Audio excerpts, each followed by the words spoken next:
All right, and here we are with another episode of Longbox Cast, and we have a very special guest today, Tom Chu. Did I get that right? Yep.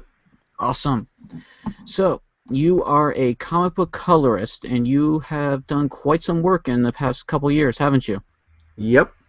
See, from what I'm finding about you after I Googled you, let's see, we got Deadpool, the original series, Yes. Avengers Forever, Iceman, Weapon X, Countdown to Final Crisis, Brave and the Bold, Red Circle of the Shield, X-Men Noir, Spider-Man Classic, and Doc Savage. Yes. Awesome.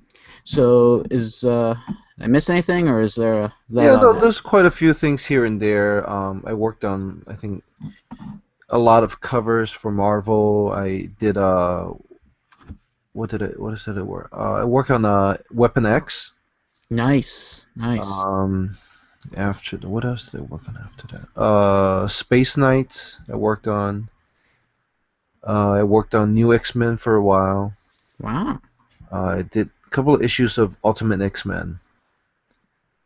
So yeah, it's here and there. Yeah. So is it more Marvel than DC, or is it about even? Well, I was at Marvel for about 8 years, and Mm-hmm. then when Countdown to Final Crisis happened, it was a weekly comic book, so I went over to DC and just kind of stuck around at DC after that. Oh, cool. So, how exactly did you get into the business of being a comic book colorist? Originally I had wanted to be a penciler, I guess like everyone who's trying to break into the comic book business, Mm-hmm. and a friend of mine at the time we were all drawing comics in our in our own hometown. I was from Hartford, Connecticut, so a bunch of friends and I were all drawing comic books together and wanting to publish our own comics, and thinking what our version of comic is without really knowing the real version of it and how it's done. We just grab 8.5 by 11 pieces of paper and just start drawing comic book, not in the right format, not whatever. And we were just doing that. And I thought I had searched at the time I was just about to graduate high school, and I was looking into what kind of school will offer education for me to further this along. And the school that I found was Joe Kubert School in Dover, Oh, um, nice. which is like the premier comic book art school. Mm-hmm. So I wanted to do that, and I managed to set up an interview. I went down, I filled all the paperwork, applications, and went down to Dover, New Jersey for an interview. And I thought I totally bombed the interview. I wasn't, you know, the guy at the time, the guy that was there in charge of interviewing, he's also I think the principal. Oh, wow. Um, he was very very strict and Ooh. very very much like, why do you want to do this? This is such a hard industry to get into. It's just like he kept asking me, why do you want to do it? Why do you want to do it? There's so much other things you can be doing. Why would you want to do this? And I just thought, wow, why in the world is he discouraging me from this? But I pressed on. I was like, this is my dream. I wanted to do. This is what I always wanted to do, and it was either this or working special effects in movies and things like that. And so the whole way back from Jersey to Connecticut, I just thought I had bombed the interview. That he didn't want me at his school. So when I got back, I was a little discouraged, and one day a friend of mine came over and he said, "Hey, I have this friend who's a comic book colorist, and he's gonna show me some stuff. Do you want to come along?" And at first I didn't want to because I wasn't invited. So I was like, "No, no, no. He invited you. He didn't invite me. So I'm just gonna stick around here." He said, "No, no, come." He said, "No, don't worry about it." And so reluctantly I went, and our mind was blown because he was showing us, this computer coloring and all that stuff, and we were just like, "Wow, I didn't know you could do that." And we were just like, we're just standing there astounded with with our jaw on the floor. And I happened to ask the question, so what do we need to do to do this? And it was like, well, I guess you got to get a Mac computer, because at the time Mac was the graphic choice computer of choice. Right, right. So he said you got to get a Mac computer, and I guess I can teach you how to do it.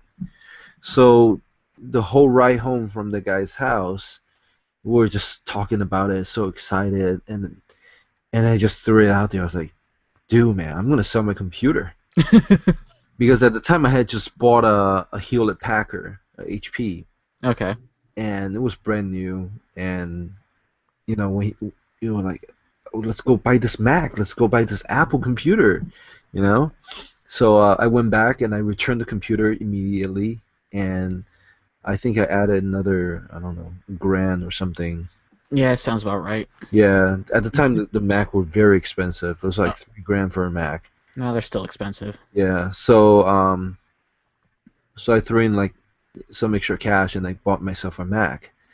And I came home from the computer store and I called the guy up and said, okay, so I got the Mac, now what? It's Nice. like, I guess I'll start teaching you, and just kind of went from there. And the funny thing is, the day that he told us that we should move to New York to because he just opened this office and we should move to New York and work with him and he'll train us. The day he told us that, I got this thick envelope in the mail, and it was from Joe Kubert School of Art, and I Oh, had wow. gotten in. And I sat there, I really like weighted my options. I was like, oh my God, I actually got into the school. But at the time, Joe Kubert's not a cheap school, because it's not a public school. There's really no Right. scholarships. There's really no financial aid per se. Like there is, like you can get a student loan, Mm-hmm. but it wasn't like like a Pell Grant or whatever it is. So for me to attend Huber School, which was a three-year school, and each year with room and board would have come out to about $20,000 a year. Oh, wow. So I was thinking, all right, 3 years I'll be out and I'll be $60,000 in debt already, and then I'll have to start looking for work, Mm-hmm. or I can start comic coloring and start learning and work by doing and start making money soonish. I hope. At the time I was hoping that it won't take 6 years to 3 years to learn how to do all this. So I picked at the time what I seemed to be more economical choice, and a bunch, three friends and we just kind of pack up our stuff and move to New York, but we can really afford to live in New York, so we moved to New Jersey, and then we found this little house that we all shared, and we just commune in to the city and work in this tiny little closet of an office. Oh, wow. Yeah, it's just like a lot of rude awakening kind of situation. But that's pretty much how I got started. Oh, wow. That's actually pretty cool. So basically, in the end, you ended up in New Jersey. Yeah, we ended up in New Jersey, and it was tough. It was a grueling like 4 months of just 24-hour work days almost. Like Oh, wow. we would go to work Mm-hmm. and spend hours and hours on a panel, not even a page, on a panel, Oh, wow. and we were so overzealous. Like we rendered the crap out of this one panel. I had this one panel from it was Solar Man of Adam from Acclaim at the time, and it was one panel with this lady. She was holding a vial, a veil of a vial of holy water, and her Mm-hmm. thumb was in the panel. And I went in and I actually drew the thumbprint and did everything. And I was like, oh, this panel is gonna look so awesome, blah blah blah. And after the book had printed, it got shrunk down so much Mm-hmm. that none of the detail that I did actually mattered. I was like, oh crap, what the hell? So that's where I also learned that, no matter how much detail you put in there, once it shrinks down 64%, Mm-hmm. you got to pick and choose your battles when it comes to what details to bring out. You have to look at like the entire page as a bigger canvas. So, but we will work literally 20, 22, 23-hour days. We will work our butts off and just take a path train back to New Jersey, shower, and then come right back. So that's the kind of work day that we had. And, if we get tired, we just sleep on the office floor and people walk around us, kind of situation. So Wow. Uh, that's actually pretty cool. I mean, I once thought about, trying to be like an artist, and actually also thought about going to Joe Kubert school, but then I got into graphic design, and that kind of just changed up a little bit. right. Yeah. So, is there any favorite projects you've actually got to work on that stand out from the rest? Well, I always told people that, my favorite would always be my time when I was on Deadpool, Mm-hmm. because Deadpool, it, I don't want to sound all hipster or whatever, but when I worked on Deadpool, Deadpool was more or less a dying project almost, Yeah. because it just wasn't like people didn't know what Deadpool was about really. Mm-hmm. Um, when I came on, it was right after the Joe Kelly run and right after the Christopher Priest run, Okay. and they sort of established what Deadpool was all about in a way, but it wasn't still like he hasn't been that established yet. Right. The only writer before Priest and Kelly was Fabian, who Mm-hmm. was the original creator. So they're still quite not sure what they were doing with the character yet. And Okay. when I came on, it was I started doing the cover during the Priest run, I think, and then even the Kelly run a little bit, Mm-hmm. and then Jimmy Palmiotti started to take over the writing chore, and that's when I came on full time. And it was the one book that, as I was working on it, I'm laughing my butt off because it's just like, oh my god, this is hilarious. So that's the one that I had just a great time working on it, because as I read the script, trying to finding out details to support, in the colors, and Mm-hmm. I'm just finding myself sitting there laughing because the script is so damn funny. So So they actually do give you a script for when you color? yeah, they do. Cool, because I wasn't sure if like they just give you like the pages and they're like, all right, color this, and like you're just like looking at the panels going, what the heck is going on in here? Yeah, no, there's been times like that, and I always find that it's easier to just ask the editor for the script, Okay. because there are many notes in there. Sometimes I do, forget, and in a rush of getting page done, kind of forget the script. Mm-hmm. And then afterwards, the editor will say, "Oh, this scene's supposed to be night," and because not every artist draw a day scene and night scene with heavy inks. They kind of rely on the colorists to do that. Okay. So, days that panels that I thought were days were actually nights, and that radically changes how a page is colored. So actually make it more work for me to go back and change it. So I just ask for the script off the bat. That way, I'm not hit with surprises like that. Okay. Yeah. I think I mentioned this to you before. I did some flat work for an independent comic book before, and I'd be just working on it, and I'd get it all done, and then I send it off to him, and I have no idea what's going on, and then eventually I pick up the book, and I'm just like, oh, so that's what happened. Okay. Yeah, yeah. It sometimes is really strange to try to figure out what's going on just by the pages. Mm-hmm. So yeah, a lot of time the end product is very different than what you were imagining it would be. So what did you work on?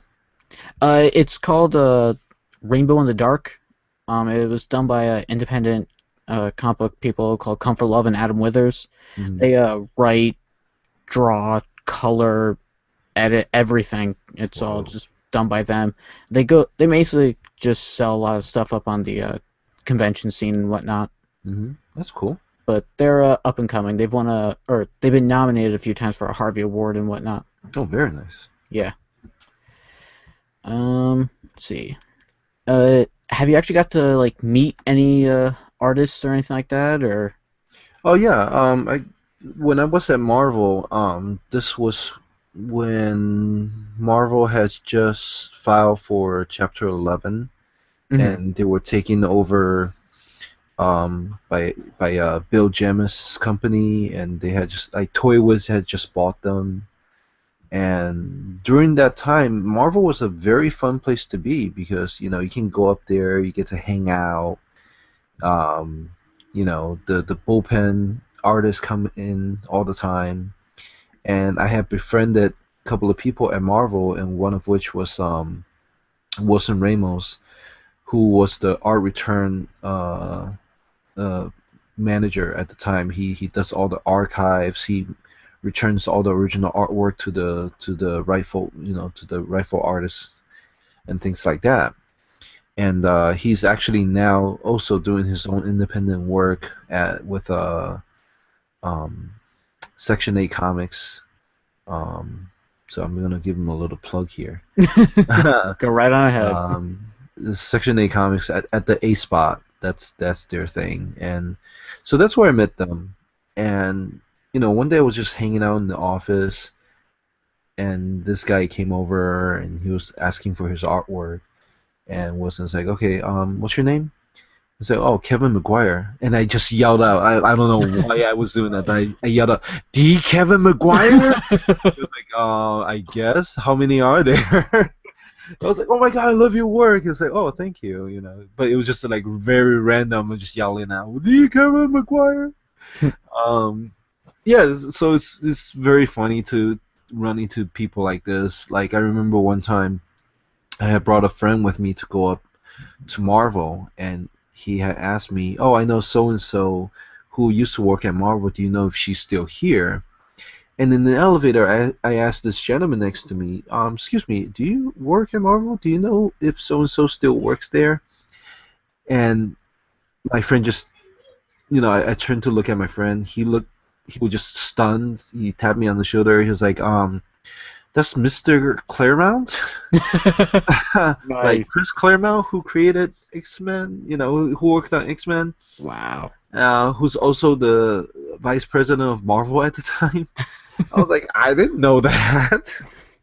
I was like, that's the thing. It's like when you work in comic book, when Mhm. Wizard came onto the scene, they started publishing, pictures of creators, and you start to have an idea what they look like. But before that, you know, we didn't know what people look like, Right. who's who. So I totally thought I was in trouble. Because I didn't recognize him because he threw me a dirty look at the time, and I was like, oh crap, my career in Marvel has promptly ended.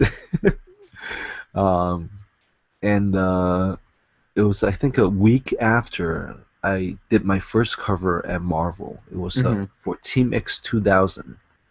It was a one-shot futuristic story drawn by Kevin Lau. And he had asked the editor if I could color the cover. So I colored the cover, and the editor at the time was Ruben Diaz. And he and I were walking down the hall in the bullpen. And just so happens we ran into Chris Claremont. And you say, oh, hey, Chris, have you met Tom? He's our new colorist here. And he was holding the printout for the cover. Mhm. And he was like, oh, I have the Team X 2000 cover here. I was like, oh, let me see. And he looked at it, and he looked at it for quite a for me it felt like hours because he was staring at him, sweating bullets in front of him. And he looked up, he's like, looks good, and he walked away. Ah, I was like, oh, thank God. Um, and yeah, you do run into some really interesting people. I met a lot of artists up there. I met a lot of great bullpen artists. Um, one of which was Chris Geruso. He now does the G-Man. He did the Little Marvel stuff. He used to be a bullpen, production artist, and always drawing, always doing funny stuff. The editor let him do the letters page, the little Marvel stuff, and he just kind of took off from there. So, Nice. yeah, a lot of good people. Met a lot of great people there. That's awesome. Yeah. Is there anyone you prefer to color for or anything like that? Um, I kind of view each artist as a different challenge. So, I don't really say that there's one person that I prefer more than the other, but there are artists that I find just very simple to work over them because they just know what they're doing. Like one of which was Carl Kershaw's really good. This artist named Gus Vasquez. Mm-hmm. We've worked on some Marvel handbooks together, and Nice. and he does incredible figure work. Mm-hmm. And I had wished to work over him on a panel to panel version, but whenever I color his stuff, it always come out very nice. Awesome. Well, is there any advice you'd like to give anyone who might be wanting to get into the coloring or just comic book industry? Well, I've always said that for people who does comics, we really have to love it because out of all the creative field, Mm-hmm. in terms of graphics, I think comic book pays the least out of all of them. You could making a lot more money in advertising. You could be making a lot more money in movies and animation and all that stuff. And I think that comic book is the least paid out of all of them. But at the same time, um, it's the most instant gratifying line of work, I think, because something that you worked on could be printed within a week. And you will have it in your hands. It will be in the stores, and you can walk into a comic book shop and see something you worked on. So, when you are working in a movie or animation, you're one of many. Mm-hmm. You know, sometimes unless people actively sat there and look for your name in the credits, you might even miss it then. Because Yeah. there's so many.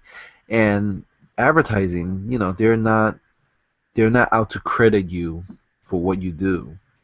They're the project is the king there. It's not about who worked on it.